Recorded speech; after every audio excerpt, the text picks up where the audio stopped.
Skuadron 499 Tentera Laut Diraja Malaysia (TLDM) merupakan unit udara perintis yang memainkan peranan penting dalam sejarah awal pembentukan keupayaan udara TLDM. Skuadron ini mengendalikan helikopter Westland Wasp Mk1 sekaligus menandakan langkah awal TLDM dalam mengoperasikan aset udara maritim sebelum kemunculan skuadron-skuadron yang lebih moden. Penubuhan Skuadron 499 pada tahun 1988 adalah sebahagian daripada usaha membangunkan unit udara TLDM yang ketika itu masih di peringkat asas. Aset udara skuadron ini terdiri sepenuhnya daripada helikopter terpakai Westland Wasp khas Mk1 yang dipermulihi daripada United Kingdom.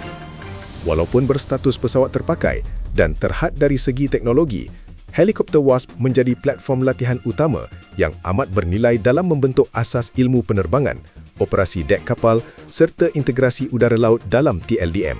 Peranan utama Skuadron 499 adalah sebagai skuadron latihan, menyediakan pendedahan awal kepada juruterbang dan anggota teknikal TLDM dalam operasi helikopter maritim.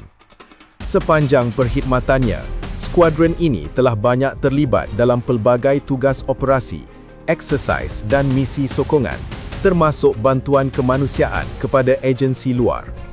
Pengalaman yang diperoleh melalui peroperasian WASP menjadi asas penting dalam pembangunan doktrin, prosedur dan budaya penerbangan TLDM. Helikopter WASP HAS Mark I merupakan jenis helikopter pertama yang dioperasikan oleh cawangan udara TLDM bermula seawal tahun 1986 hingga 2000. Sepanjang tempoh tersebut, pesawat ini bukan sahaja berkhidmat dalam operasi TLDM, malah turut menyumbang kepada pembangunan akademik negara apabila 2 daripada 12 buah helikopter WASP telah diserahkan kepada Universiti Teknologi Malaysia (UTM). Pesawat ini digunakan bagi tujuan latihan dan praktikal pelajar jurusan kejuruteraan mekanikal aeronautik selama hampir 2 dekad, sekaligus mencerminkan sumbangan WASP dalam bidang pendidikan dan pembangunan modal insan. Namun begitu, faktor keusangan aset dan keterbatasan keupayaan teknologi menyebabkan Skuadron 499 akhirnya ditamatkan perkhidmatannya selari dengan perancangan pemodenan unit udara TLDM. Penamatan perkhidmatan helikopter WASP secara rasmi berlaku pada Disember 2001 setelah TLDM memperoleh aset baharu yang lebih canggih iaitu 6 buah helikopter Westland Super Lynx dan 6 buah helikopter AS555 Fennec. Peranan Skuadron 499 kemudiannya digantikan oleh Skuadron 501 yang mengendalikan helikopter Super Lynx dan menjadi tulang belakang operasi helikopter TLDM pada era moden.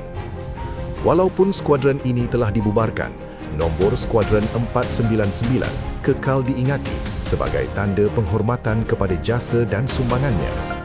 Secara keseluruhan, Skuadron 499 bukan sekadar sebuah unit latihan tetapi merupakan asas kepada pembentukan keupayaan udara TLDM. Pengalaman, ilmu dan pengajaran yang diperolehi melalui skuadron ini menjadi batu loncatan kepada kejayaan unit udara TLDM hari ini, menjadikannya satu bab penting dalam sejarah penerbangan maritim negara.